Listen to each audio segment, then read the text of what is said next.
How's it going? I'm Chris Wynn. I'm a senior producer here at Epic Games. Let's start by talking about what your goals were heading into Gears of War Judgment.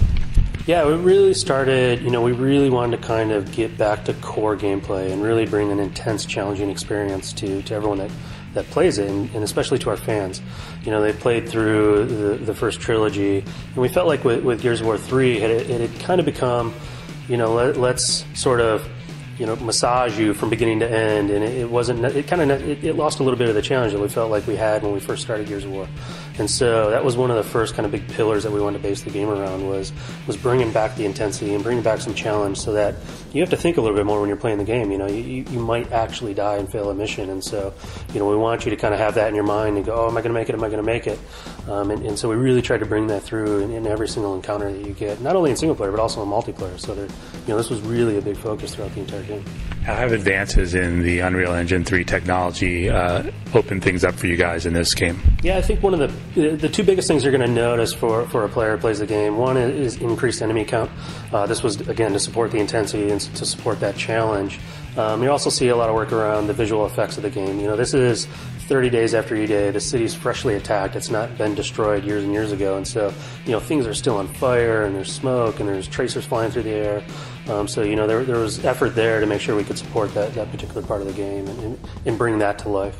Can you talk a little about the campaign? We got a chance to play through a couple of the levels here, but talk a little about the experience and how this compares to past Gears. Yeah, like I said, you're going to notice the intensity and the challenge, and then what you'll see is the way we've changed the way we want to do the narrative and the storytelling. And so what it focuses around is Baird and his squad, Kilo Squad. So at the beginning of the game, Baird is Lieutenant Baird. He's an officer. This is 30 days after E-Day. It's way before Delta Squad. It's way before Gears of War 1, 15 years before Gears of War 3. And so what happens is you find out Baird disobeyed orders and why. So when you play through the game, it's finding out why did he disobey those orders. What did he need to do that was so important that he didn't listen to his superiors. And so the game is told in a way that it centers around the court-martial of Baird and his squad, and then you follow along the testimony that they're giving in the court-martial, and you kind of flash back and then you play through the testimony. And then as another member of the squad gives their testimony, you flash back and you play as them, through their version of the testimony. And this kind of goes through to tell the story start to finish, so you can see what happened, see why Baird had to do this, and ultimately kind of fight this big bad guy named Karn, who's just wrecking through the city, Helvo Bay.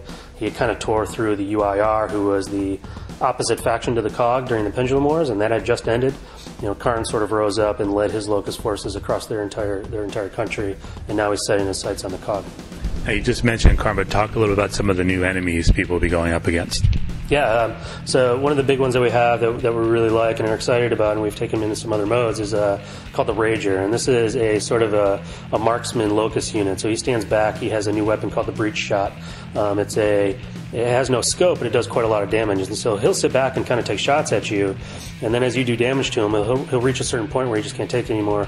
He rages out and totally transforms into this red raging beast, and then he just runs at you like a berserker almost, right? He just kind of charges at you. He drops his gun and he starts swiping you with these huge claws that take you out, and he becomes a pretty big priority because, like I said, he's so fast. You have to avoid him, and you have to get some bullets into him to knock him down and get rid of him.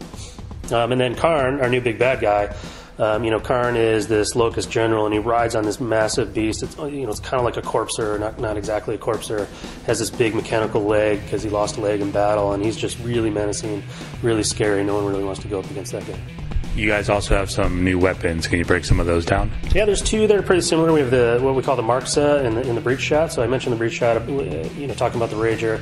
That is actually the Locust version of the Marxa. So the Marxa was the UIR's version of a marksman rifle.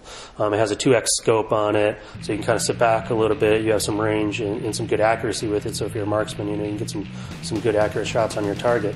And then the Locust, when they moved through the UIR territory, they took all these rifles and then they sort of, they morphed them into their version of it. And so they put a big ugly blade on the bottom, got rid of the scope because they didn't feel like they needed it. So that one does a little bit more damage, and then it has a pretty wicked melee attack because of the blade where you can do quite a lot of damage. And it has the best execution in the game, I think.